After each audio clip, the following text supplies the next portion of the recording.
Is it time for the Mueller investigation to face an investigation of its own? President Trump's defense lawyer, Rudy Giuliani, says Mueller should be probed to see if he helped destroy evidence after thousands of text messages between Peter Strzok and his FBI paramour Lisa Page went missing. The Department of Justice claims the politically explosive texts went missing due to a technical glitch. Glitchy. Francey Hakes is a former federal prosecutor and former DOJ National Coordinator for Child Exploitation and Prevention, and she joins us. Francey, there's a kind of credibility issue here, because everybody in some little rinky-dink civil suit in the local county court knows that you don't do this kind of stuff. How come the FBI gets away with just vaporizing important evidence from key figures? Well, that's a great question, Mark. I don't know how they get away with it. And the thing that concerns me the most is that you're talking about text messages that show bias. And as I'm sure you know, every criminal defendant in the courts across this country are entitled to any evidence that shows bias by a witness. And Strzok, certainly, who would have been a witness in this case, in many cases, showed clear bias in his text messages with his lover, Page.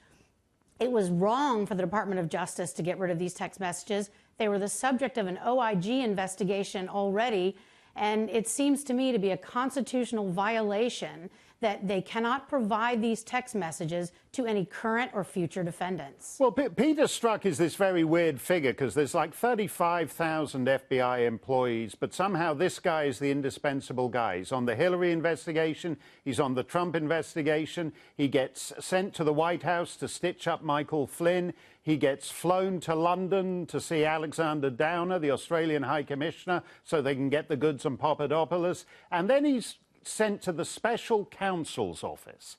And according to the OIG's report, it's the special counsel's office that reviewed these cell phones and put them back on factory settings.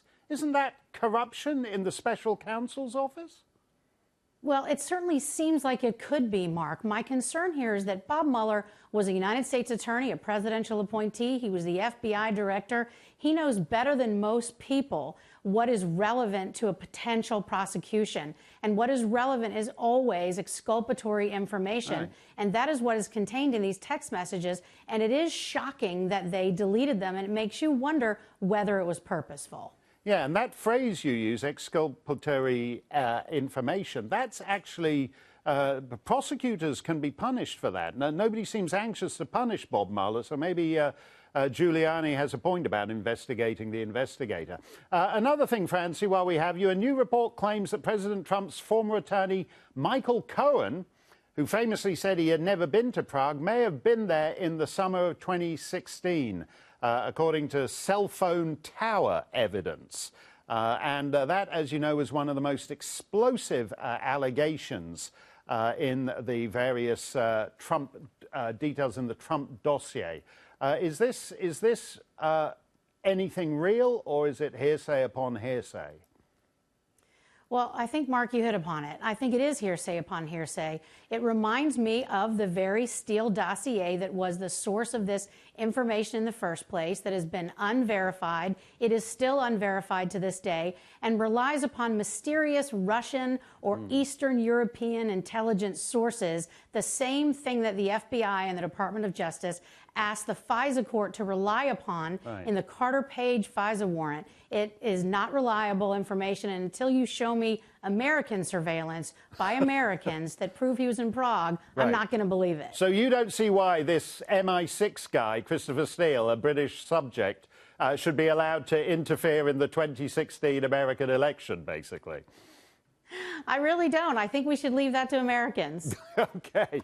And presumably he wouldn't actually, if Cohen had been in Prague, he's now copped a plea with Mueller and the rest of the guys.